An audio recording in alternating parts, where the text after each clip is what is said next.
Satrio Piningit. Kita berangkat dari apa itu Satrio Piningit, lalu kita beranjak untuk membahas apakah Satrio Piningit itu ada apa tidak pada saat ini. Ya, kita juga membahas berdasarkan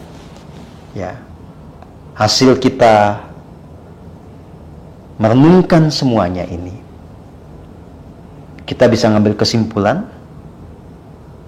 perbincangan tentang Satrio Piningit ini sesuatu yang berguna atau tidak untuk kehidupan kita. Baik, kita lanjut.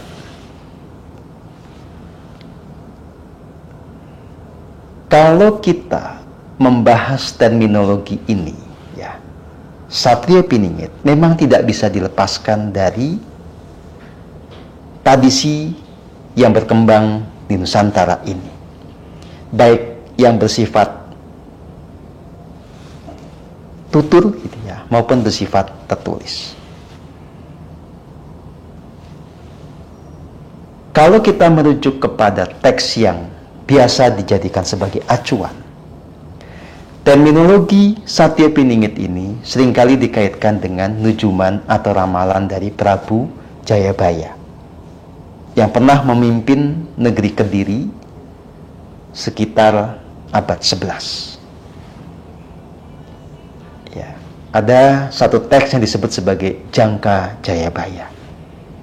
Jadi Raja Kediri ini mencoba untuk mengungkapkan apa visionnya di masa depan, yang oleh orang sekarang dianggap vision itu akan terjadi di abad 21 ini.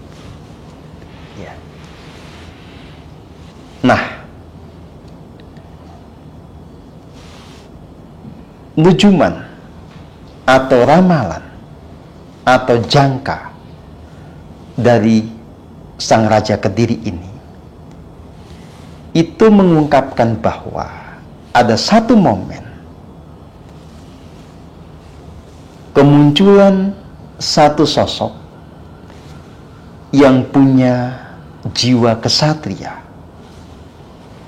yang betul-betul menjalankan perannya untuk menegakkan kebenaran, hingga pada titik dia bisa memimpin satu negeri ini untuk keluar dari era kegelapan menuju kepada era kegemilangan. Kenapa kemudian disebut Satrio Piningit? Karena kemunculannya tiba-tiba. Karena dalam rentang waktu yang lama orang tidak mengetahui keberadaannya. Piningit itu artinya tersembunyi. Satrio Piningit adalah sosok kesatria yang tidak dikenali banyak orang, tersembunyi. Tapi ini beda dengan Satria Dipingit. Kalau Satria Dipingit itu satria yang mau dikawinin, disimpan dulu supaya tidak ketemu dengan calonnya. Jadi jangan salah paham. Ini bicara tentang satu sosok, satu pribadi yang itu dinujumkan akan menjadi pembawa perubahan pada negara ini, membuat negara ini betul-betul masuk ke era yang baru, membuat negara ini kembali kepada era kejayaannya yang pernah terjadi di masa silam, yang kalau kita teliti secara historis itu terjadi pada abad 14 ke belakang. Nah, saudara dan saudari yang saya kasihi, kalau kita melihat bagaimana konteks dari Jangka Jayabaya ini, kita akan bisa mengerti bahwa yang disebut sebagai Satria Piningit ini itu pasti merujuk pada keberadaan sosok yang dia tidak hanya punya watak kesatria, tidak hanya merujuk kepada satu sosok yang punya kepedulian kepada soal-soal politik dan kenegaraan, tetapi juga dia merujuk kepada sosok yang tercerahkan secara spiritual. Jadi Nujuman Satyo Piningit ini tidak bisa dilepaskan dari kosmologi dan spiritualitas bangsa Nusantara. Tentang idealitas siapa yang memimpin sebuah negeri, yang bisa membawa negeri itu masuk ke era kejayaan dan kegemilangan. Nah, maka kita harus melihat padanannya, melihat terminologi-terminologi lain yang terkait dengan Satyo Piningit ini. Yang paling dekat dengan istilah Satyo Piningit adalah istilah atau terminologi Satrio Pinandita Sinisihan Wahyu.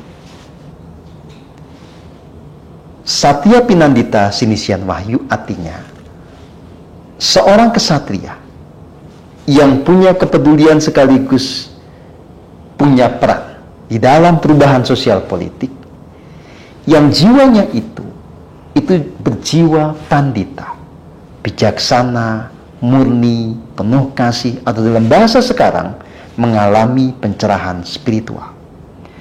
Sinisian wahyu artinya adalah dia selalu didampingi oleh wahyu, oleh tuntunan agung dari sang sumber hidup yang muncul dari relung hati.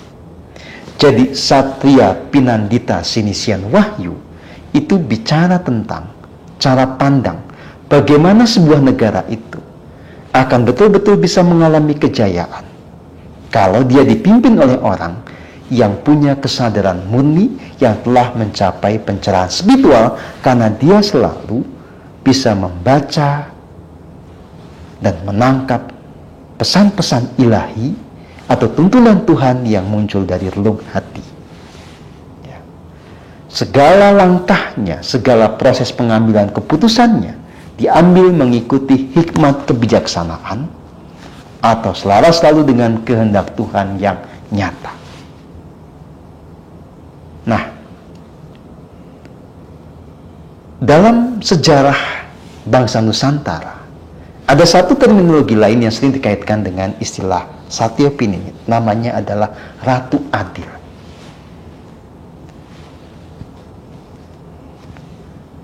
Ini seringkali muncul sebagai sebuah tema pengikat agar ada masyarakat yang bergerak untuk mendorong sebuah perubahan, memprotes ketidakadilan, untuk mencapai sebuah tatanan baru yang dianggap lebih adil.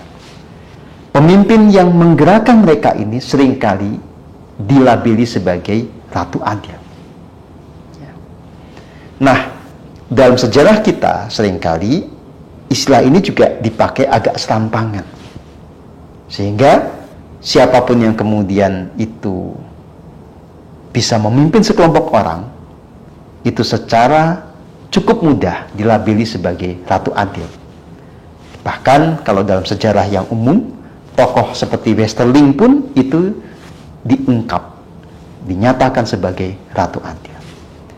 Nah, kalau kita melihat idealitasnya di masa lalu, tentu tidak sesederhana itu.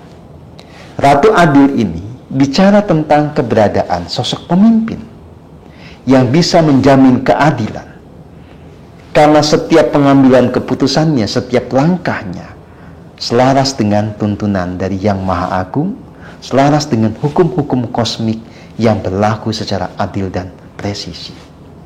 Jadi lagi-lagi istilah ini merujuk kepada satu idealitas, ya, yang kalau dalam perspektif politik zaman sekarang ini sering disebut sebagai mazhab teokrasi. Ya.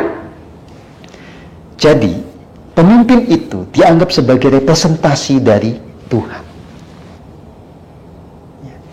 Bahwa yang berhak memimpin adalah mereka yang mendapatkan persetujuan dari Tuhan.